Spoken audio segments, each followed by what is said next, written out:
main ke sawah lagi kita guys. Oke, kita lihat keseruannya di sawah. Bab 685, Rock Polos itu. Ahli pena jalan. Melihat ekspresi Ye Guan, Yao Yue tersenyum dan berkata, sepertinya kalian saling kenal. Ye Guan mengangguk, lalu bertanya, iya Tuan Yao Yue juga mengenal pemilik Dao Pen. Yaoi tersenyum tipis. Kami saling kenal. Kami bertemu sekali. Bertahun-tahun yang lalu. Ye Guan mengangguk dan tidak berkata apa-apa. Tapi hatinya sedikit terkejut. Pemilik pena Dao ini sangat pandai dalam hal itu. Pemilik Dao Pen, Yaoi berkata lagi, apakah kamu yang dia pilih? Ye Guan menatap Yaoi. Apa yang dia katakan pada seniornya? Yaoi tersenyum dan berkata, saya mengatakan sesuatu. Ye Guan sedikit penasaran, apa yang kamu bicarakan? Yaoi mengalihkan pandangannya, melihat ke kolam di depannya, dan berkata sambil tersenyum, kamu di sini untuk urusan yang berhubungan dengan keluarga Sen, kan? Zentian mengangguk. Tepat sekali. Yaoi berkata dengan tenang, jangan khawatir, hutan belantara kuno kita tidak akan terlibat dalam masalah ini kali ini. Zentian merasa lega. Tentu saja, dia lebih penasaran. Dia sebenarnya pernah mendengar tentang Master Dao Pen yang disebutkan oleh Master Yaoi di depannya bertemu satu sama lain. Kali ini, Yaoi berkata lagi, Tuan Ye, bisakah kita bicara sendiri? Ye Guan sedikit terkejut. Zentian dan Zenang Sui saling memandang lalu mundur. Orang tua di belakang Yaoi juga perlahan mundur. Hanya tersisa dua orang di lapangan. Yaoi perlahan menoleh untuk melihat ke arah Ye Guan, di mana buku catatan Senyi. Ye Guan mengangguk. Yaoi tersenyum dan berkata, Master dari Dao Bruce tidak hanya memilihmu, tapi dia juga memilihmu. Bisakah kamu memberitahuku alasannya? Ye Guan berkata dengan tenang, mungkin karena keluargaku sangat kuat. Dia sebenarnya sangat sadar diri. Master Dao Debi dan Senyi memilihnya bukan karena bakatnya yang luar biasa. Mereka merasa dia bisa sukses. Tapi karena orang-orang di belakangnya cukup kuat. Jika tidak, meskipun mereka monster, kedua orang ini mungkin tidak akan melihat mereka. Karena mereka berdua telah melihat terlalu banyak orang jenius dan monster. Yaoi memandang Ye Guan dan tidak berkata apa-apa. Ye Guan tersenyum dan berkata, apalagi yang ingin kamu tanyakan, Tuan Yaoi? Yaoi berkata, apakah kamu sudah membaca buku catatan itu? Ye Guan menggelengkan kepalanya. Yaoi bertanya lagi, apakah ada anggota keluargamu yang tidak melihatnya? Kamu melirik Yaoi dan berkata, mereka sepertinya tidak membutuhkannya. Yaoi memandang Ye Guan dan secara alami memahami arti kata-katanya. Keduanya hanya saling memandang. Setelah beberapa saat, Yaoi tiba-tiba tersenyum dan berkata, Tuan Muda Ye, Anda sangat percaya diri. Tahukah Anda bahwa meskipun Anda adalah orang yang dipilih oleh Master Dao Bruce dan Sen Yi, itu tidak berarti Anda bisa menjadi sangat percaya diri. Ye Guan menggelengkan kepalanya sedikit, sepertinya Tuan Yaoi tidak mengetahui banyak hal. Yaoi tersenyum dan berkata, kamu ingin memberitahuku bahwa kamu memiliki pendukung yang sangat kuat. Ye Guan mengoreksi, beberapa. Xiaota. Yaoi menatap Ye Guan. Senyuman di wajahnya perlahan menghilang. Ye Guan berkata dengan serius, Tuan Yaoi, saya tahu maksud Anda.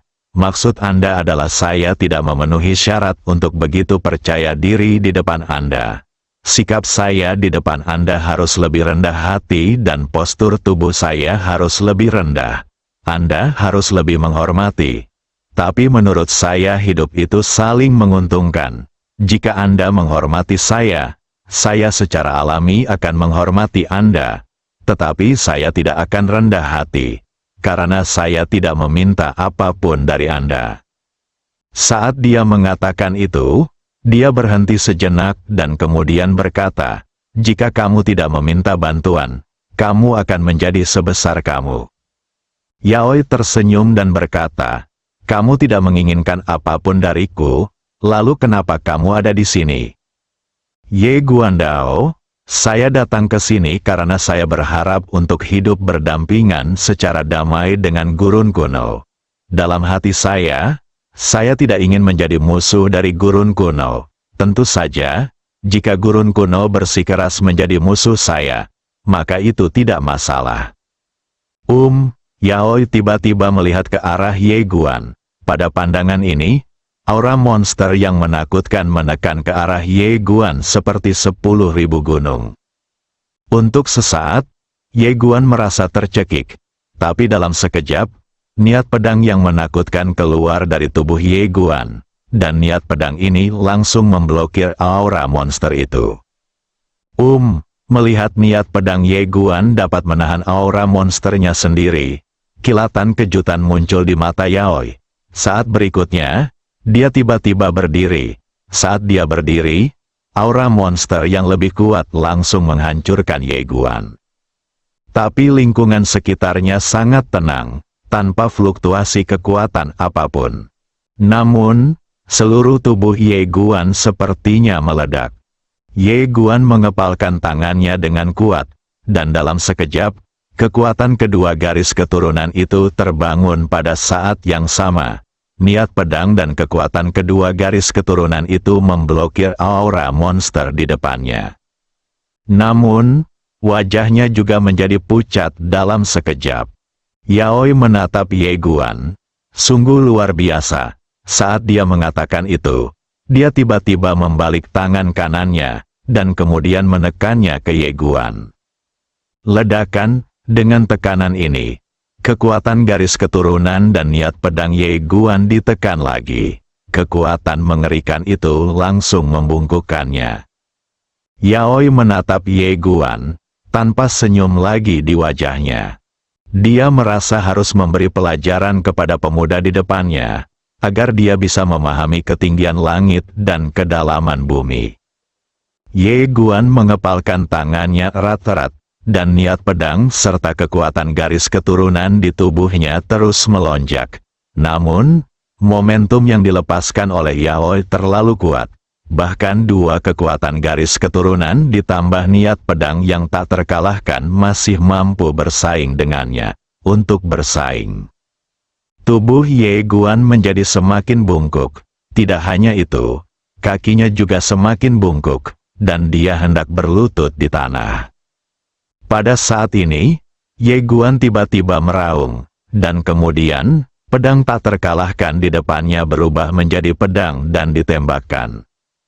Ubah pertahanan menjadi menyerang. Ketika pedang itu keluar, kekuatan yang tak terhitung jumlahnya langsung menekan tubuh Ye Guan. Tubuh fisiknya langsung hancur, dan pedang niatnya juga langsung menyerang di depan Yaoi.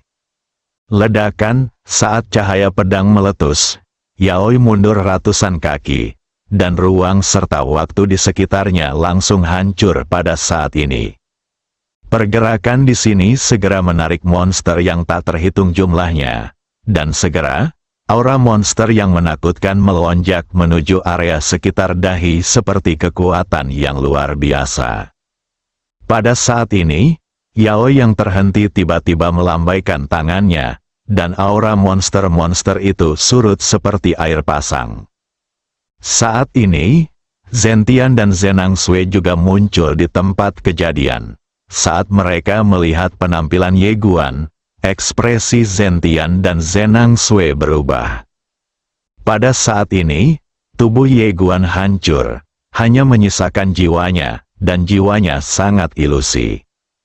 Zenang Sui segera menoleh untuk melihat ke arah Yaoi dan berkata dengan marah, "Tuan Yaoi, apakah ini cara Anda memperlakukan tamu?" Yaoi memandang sekilas ke arah Zenang Sui dengan ringan, "Aku ingin kamu mengajariku bagaimana harus bersikap." Zen Nangsue sangat marah dan hendak berbicara, tapi dihentikan oleh Zentian yang berdiri di samping. Dia melihat ke arah Yaoi dan berkata, "Yaoi, apa maksudmu?" Yaoi berkata dengan tenang, "Ajari Tuan Ye bagaimana berperilaku." Zentian mengerutkan kening. Kali ini, Yaoi berkata lagi, "Ketua klan Zentian, apakah kamu akan menyerangku? Kamu harus berpikir jernih. Jika kamu menyerangku di sini, itu akan dianggap sebagai deklarasi perang terhadap hutan belantara kunoku." Nyatakan perang, Zentian tampak murung dan tidak berkata apa-apa. Jika sebelumnya, dia tidak akan terbiasa dengan bulan iblis ini, karena klan Zen benar-benar tidak takut dengan hutan belantara kuno ini. Namun saat ini, keluarga Sen telah menyatakan perang terhadap klan Zen dengan hutan belantara kuno lagi saat ini. Itu sama dengan diserang dari kedua sisi, yang akan sangat merugikan klan kota. Setelah membaca ini, Zentian tidak bisa menahan amarah di dalam hatinya. Dia berjalan perlahan ke arah Ye Guan dan berkata dengan nada meminta maaf, "Tuan Ye, maafkan saya tidak menyangka dia akan tiba-tiba menyerang Anda." Ye Guan menggelengkan kepalanya sedikit, "Itu tidak ada hubungannya denganmu." Setelah mengatakan itu, dia mengangkat kepalanya dan melihat ke arah Yaoi di kejauhan, dan saat ini, Yaoi juga sedang menatapnya. Zentian tiba-tiba meraih lengan Ye Guan, menggelengkan kepalanya sedikit, dan menyampaikan pesannya melalui Suanqi, "Tuan muda Ye, kamu harus bisa membungkuk dan meregangkan tubuh, agar kamu bisa menjadi suamimu. Ayo tinggalkan tempat ini dulu, lalu nantikan untuk kedepannya." Ao Qian tiba-tiba berkata, "Jangan lakukan itu di sini. Jika kamu melakukannya di sini, itu akan mempengaruhi ayah dan putrinya." Ye Guan terdiam. Dia secara alami mampu bertarung. Bagaimanapun, Ao Qian, Arya dan Xiao Bai ada di sini. Tetapi jika dia mengambil tindakan di sini, itu akan melibatkan Zentian dan Zen Nangsue di depan mereka, dan menempatkan mereka dalam situasi putus asa wilayah klan iblis. Setelah membaca ini, Ye Guan memandang Zentian dan berkata, "Senior, ayo pergi." Zentian menghela nafas lega. Dia juga takut Ye Guan akan pindah ke sini. Jika Ye Guan benar-benar pindah ke sini, situasi mereka akan sulit. "Tahukah Anda, mereka sekarang hanya tinggal bertiga, dan ini adalah wilayah Yaoi. Begitu mereka mengambil tindakan, mereka tidak akan bisa melarikan diri." Zentian tidak banyak berpikir dan langsung menarik Ye Guan, "Ayo pergi." Setelah mengatakan itu, dia membawa Ye Guan dan Zen Nangsue dan menghilang. Yaoi memandang Ye Guan dan yang lainnya yang menghilang di ujung langit, matanya berkedip-kedip. Pada saat ini, seorang pria parubaya tiba-tiba berjalan keluar perlahan dari samping. Raja Qi Utara berkata dengan sungguh-sungguh, "Tuan Yaoi, mengapa Anda tidak menyimpannya?" Yaoi menggelengkan kepalanya, "Jika kita membunuh mereka di sini, apa yang akan terjadi pada klan kota? Mereka pasti akan membalas dendam pada hutan belantara kuno kita. Oleh karena itu, mengapa tidak membiarkan mereka kembali bertarung dengan keluarga Sen? Dengan cara ini, kita akan menunggu mereka berdua bertarung. Ketika kedua belah pihak menderita, bukankah menyenangkan jika gurun kuno kita keluar dan memetik manfaatnya?" Raja Qi Utara terdiam. Dia tahu bahwa tindakan Yaoi paling bermanfaat bagi gurun kuno. Tapi niat sebenarnya adalah meninggalkan Ye Guan dan yang lainnya di sini karena ini adalah kesempatan terbaik mereka. Yaoi menoleh untuk melihat Raja Qi Utara yang diam. Raja Qi Utara segera memulihkan pikirannya, dan kemudian berkata, "Tuan Yaoi tidak tahu apa-apa, saya mengagumi Anda." Yaoi tertawa kecil, "Raja Qi Utara, tolong jangan datang ke sini dengan omong kosong ini, turunlah, lebih perhatikan klan Zen dan keluarga Sen. Raja Qi Utara mengangguk sedikit, lalu berbalik dan pergi. Yaoi melihat ke langit di kejauhan dan mencibir, berapa banyak pendukung, konyol. Setelah mengatakan itu, dia hendak berbalik dan pergi, tetapi pada saat ini, langkah kaki tiba-tiba terdengar di belakangnya. Yaoi mengerutkan kening, dia berbalik dan melihat, tidak jauh dari sana, ada seorang wanita berjalan di sana, mengenakan rok polos. Bab 686, berlutut, melihat wanita dengan rok polos berjalan di depannya, Yaoi langsung mengernyit. Bagaimana pihak lain bisa memasuki tempat ini, agak aneh. Tapi Yaoi tidak takut, karena ini adalah hutan belantara kuno dan wilayah kekuasaannya. Yaoi menatap wanita dengan rok polos, "Siapa kamu?" Wanita dengan rok polos perlahan berjalan menuju Yaoi, salah satu dari beberapa pendukung yang tadi disebutkan pemuda itu. Yaoi terkejut sesaat, lalu tersenyum dan berkata, "Jadi, kamu di sini untuk memperjuangkan ketidakadilan pemuda itu." Wanita dengan rok polos itu tiba-tiba mengangkat tangan kanannya, lalu menekannya dengan lembut, bibir merahnya sedikit terbuka. "Berlututlah." Bang, dalam sekejap, sebelum Yaoi sempat bereaksi, kakinya melunak dan dia langsung berlutut di tanah. Saat ini, Yaoi merasa seperti disambar petir, dan pikirannya menjadi kosong. Bagaimana mungkin, Yaoi memandang wanita dengan rok polos di depannya dengan tidak percaya. Saat ini, dia benar-benar bingung. Wanita dengan rok polos itu menatap Yaoi yang sedang berlutut di tanah. Wajahnya tanpa ekspresi, seolah sedang melihat seekor semut.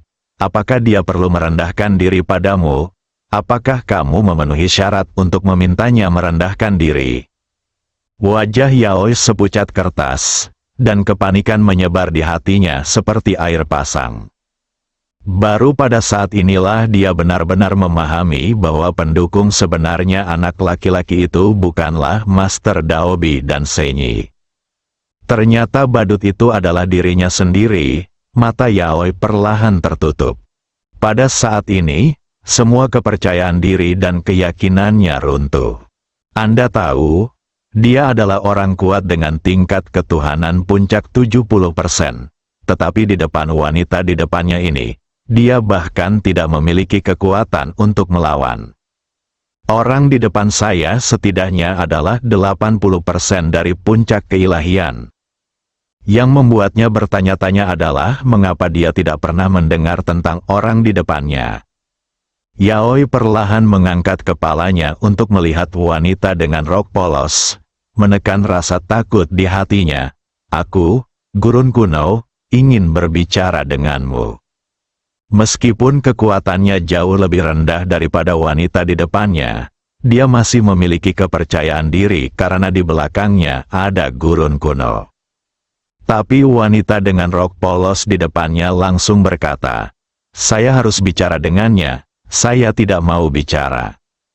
Setelah mengatakan itu, dia melambaikan lengan bajunya. Yaoi langsung terhapus di tempat, hilang secara diam-diam. Bahkan orang-orang dari klan Yao tidak menyadari bahwa Tuan Yao Yue mereka sudah tidak ada lagi. Wanita dengan rok polos berbalik dan pergi, seolah-olah tidak terjadi apa-apa di lapangan. Yaoi, Tuhan adalah alam semesta, dan para dewa adalah para dewa. Pada hari ini, seorang pria parubaya membawa seorang wanita ke kuil, dan itu tidak lain adalah Shen Wu dan Sheng Wei. Dan kali ini, mereka secara alami datang untuk memenangkan hati para dewa. Jika Ye Guan sendirian, mereka secara alami tidak perlu membentuk sebuah kelompok, tetapi masalahnya adalah sekarang klan Zen secara terbuka berdiri di sisi Ye Guan, jadi mereka harus mencari beberapa sekutu lagi.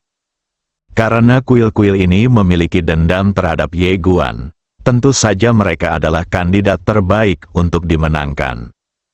Keduanya datang ke kuil dan melihat kuil di depan mereka. Pandangan rumit muncul di mata Senwu, Senyi.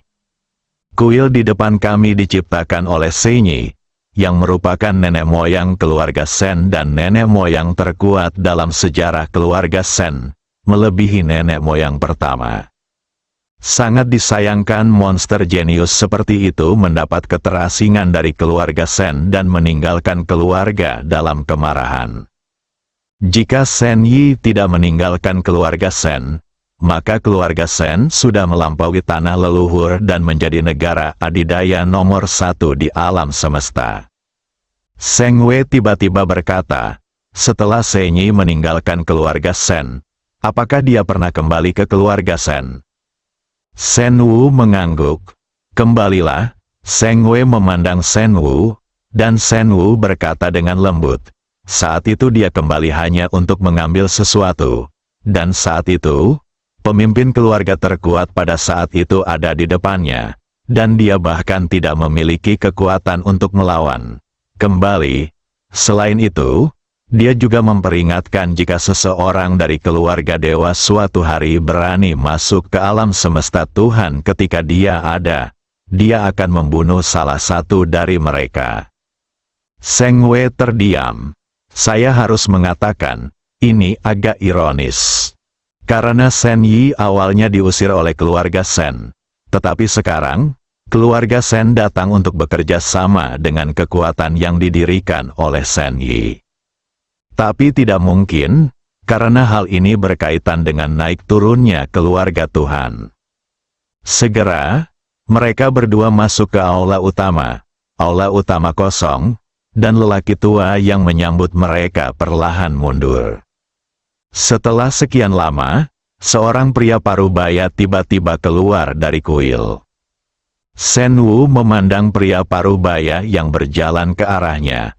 Pria parubaya itu tersenyum tipis dan berkata, "Nama saya Yuan Shi." Sen Wu mengangguk. Ternyata itu Shi Shen. Yuan Shi jelas sangat puas dengan gelar Sen Wu. Dengan senyum cerah di wajahnya, "Yang mulia, apakah Anda di sini karena Ye Guan?" Sen Wu mengangguk. Tepat sekali. Yuan Shi mengangguk sedikit. Sejujurnya, Tuhan kita memiliki perintah untuk tidak menargetkan Ye Guan. Sen Wu bingung. Kenapa? Yuan Shi menggelengkan kepalanya. Saya tidak tahu. Wajah Sen Wu menjadi gelap. Saat ini, Yuan Shi berkata lagi, namun, meskipun kami tidak dapat menargetkan Ye Guan atas nama para dewa, kami secara pribadi dapat melakukannya. Sen Wu sedikit terkejut, tapi dia segera mengerti. Orang-orang ini berkumpul di panteon di depan mereka. Meskipun mereka menganggap diri mereka sebagai dewa dari panteon, mereka dapat pergi kapan saja. Dapat dikatakan bahwa setelah dewa pergi, jajaran kuil telah membentuk rezim feodal, dan setiap orang melakukan hal mereka sendiri. Meskipun mereka secara nominal masih menjadi anggota dari jajaran kuil, para dewa dari jajaran kuil tidak memiliki batasan pada mereka. Memikirkan hal ini, senyuman muncul di wajah Sen Wu. Yuan Shi berkata langsung, "Kami telah menyelidiki dan menemukan bahwa Ye Guan ini berasal dari sungai waktu yang panjang dan sangat dekat dengan master legendaris Dao Pen dan Dewa Sejati." Sen Wu sedikit mengernyit, apakah dia dewa alam semesta yang sebenarnya? Yuan Shi mengangguk. Ya, Sen Wu terdiam, sedikit terkejut. Dia telah mendengar tentang Guru Dao Bi dan Dewa Sejati. Guru Dao Bi dikenal sebagai orang yang paling dekat dengan Dao. Adapun Dewa Sejati, dia telah mendengarnya, tetapi dia tidak mengetahuinya banyak tentang hal itu. Yuan Shi menambahkan, selain itu, dia juga memiliki pelindung. Sen Wu memandang Yuan Shi, penjaga. Yuan Shi mengangguk. Itu adalah wanita yang mengenakan rok polos. Kekuatan wanita ini tidak diketahui. tapi dia setidaknya harus 70% dewa. 70% keilahian, Shen Wu sedikit mengangguk, masih bisa menerimanya. Yuan Shi melanjutkan, mengenai apakah guru telah meninggalkannya dengan cara lain, saya tidak tahu. Guru ini secara alami mengacu pada Shen Yi. Shen Wu berkata, jika kita bergabung, masalah terbesar bukanlah penguasa Penadao, atau Shen Yi, atau wanita dengan rok polos yang melindungi Tao, tetapi klan kota.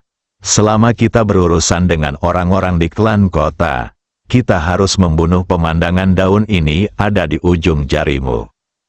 Yuan Shi menggelengkan kepalanya, saya menyarankan Anda untuk tidak meremehkan orang ini. Dia telah berkembang menjadi seperti sekarang ini dalam waktu singkat. Ini tidak mudah.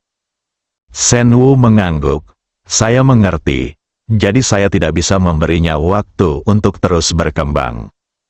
Yuan Shi mengangguk sedikit. Lalu berkata, bagaimana kalau begini? Kamu pergi untuk menahan klan kota, dan aku, para dewa, pergi untuk membunuh Ye Guan dan kekuatan di belakangnya. Setelah insiden selesai, catatan akan dibagikan. Shen Wu tersenyum dan berkata, bukankah ini tidak adil? Yuan Shi berkata lagi, bagaimana kalau ini, kami akan menahan klan Zhen sementara kamu menghadapi kekuatan di belakang Ye Guan. Shen Wu tercengang, seolah ada sesuatu yang salah. Seng Wei melirik Yuan Shi tapi tidak berkata apa-apa. Yuan Shi menatap Shen Wu. Bagaimana? Shen Wu terdiam. Mungkinkah orang-orang di belakang Ye Guan lebih sulit dihadapi daripada klan Zhen? Bagaimana ini mungkin? Seng Wei tiba-tiba berkata, Senior Shishen, bagaimana dengan ini? Tidak perlu memecah belah lawan. Saat kita membunuh Ye Guan, baik klan kota maupun kekuatan di belakangnya pasti akan mengambil tindakan. Pada saat itu, kita akan menghadapinya bersama. Yuan Shi menatap Sue, lalu tersenyum dan berkata, kamu gadis kecil, kamu cukup bijaksana. Seng Wei tersenyum tipis dan tidak berkata apa-apa. Yuan Shi tiba-tiba berkata, bagaimana sikap gurun kuno? Shen Wu berkata dengan suara yang dalam, sikap alam liar kuno sangat kabur. Kami kira mereka ingin duduk di gunung dan menyaksikan harimau berkelahi, dan kemudian mendapatkan keuntungannya. Yuan Shi sedikit mengangguk. Itu normal, Shen Wu berkata. Ya, jika itu adalah keluarga Shen saya akan melakukan hal yang sama. Yuan memandang Shen Wu. Kalau begitu keluarga Shen Wu masih ingin bertarung dengan klan Zhen.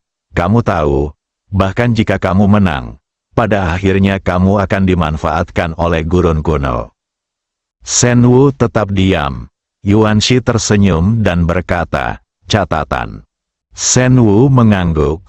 Adapun buku catatan Shen Yi, keluarga Shen bertekad untuk memenangkannya. Oleh karena itu, meskipun ada lubang, keluarga Shen harus melompat ke dalamnya. Yuan Shi tiba-tiba berkata, tidak, keluarga Shen Anda harus memiliki rencana cadangan. Dia tahu betul bahwa tidak mungkin keluarga besar seperti keluarga Shen melakukan hal bodoh seperti itu. Anda tahu, ini adalah mahar untuk orang lain. Shen Wu berkata dengan serius, si Shen, niat keluarga Shen saya sangat jelas. Bunuh Ye Guan dan bagikan catatan itu kepada kami berdua. Yuan Shi terdiam. Shen Wu melanjutkan, dendam antara Kuil dan Ye Guan lebih dalam dari kita. Dengan segala hormat, jika Ye Guan terus berkembang, begitu dia mencapai alam dewa, jika kita ingin membunuhnya pada saat itu, kita mungkin akan melakukannya, untuk membayar harga yang sangat mahal. Setelah Yuan Shi terdiam lama, dia berkata, apa rencanamu? Shen Wu Dao, berapa banyak orang kuat yang dapat dihasilkan kuil? Yuan Shi berkata, termasuk saya. Ada 5 orang dengan kondisi ketuhanan 70%. 70% dari 5 dewa, formasi ini secara alami sangat kuat. Shen Wu berkata dengan suara yang dalam, bisakah ada lagi? Yuan Shi menggelengkan kepalanya. Kami berlima awalnya berkembang selama bertahun-tahun, tetapi Ye Guan dan keluarganya menghancurkan kuil kami dan menduduki wilayah kami. Oleh karena itu, kami memiliki konflik yang tidak dapat didamaikan dengannya. Tetapi kuil para dewa lainnya tidak memiliki konflik dengannya. Jadi mereka tidak rela berbaring di air berlumpur ini. Shen Wu tiba-tiba berkata, siapakah guru ilahi Anda? Yuan Shi tersenyum dan berkata, belum lagi dia menentang kita untuk terus mengincar Ye Guan karena dia adalah penerus guru. Shen Wu terdiam. Yuan Shi tersenyum. Lalu berkata, tentu saja kami masih memiliki beberapa bawahan. Tapi menurutku kecuali mereka yang lebih dari 50% kuat di alam Shinto, tidak masuk akal bagi orang lain untuk berpartisipasi dalam pertempuran semacam ini. Bukan? Shen Wu mengangguk. Hanya 5, ditambah keluarga Shen saya, itu sudah cukup. Pada saat ini, Shen Wei di samping tiba-tiba berkata, orang seperti apa yang menjadi pelindung Ye Guan? Yuan Shi memandang Shen Wei, dan Shen Wei berkata, penasaran. Setelah Yuan Shi terdiam beberapa saat, dia berkata, kami telah mengirim orang untuk menyelidiki. Konon wanita ini tidak pernah membunuh orang dengan 2 pedang. Shen Wei tercengang. Yuan Shi tersenyum lagi dan berkata, tentu saja ini berlebihan. Terlebih lagi, peradaban seni bela diri Guangxuan Universe dan Zen Universe relatif rendah. Jika itu saya tidak akan pernah menggunakan pedang kedua. Bersambung.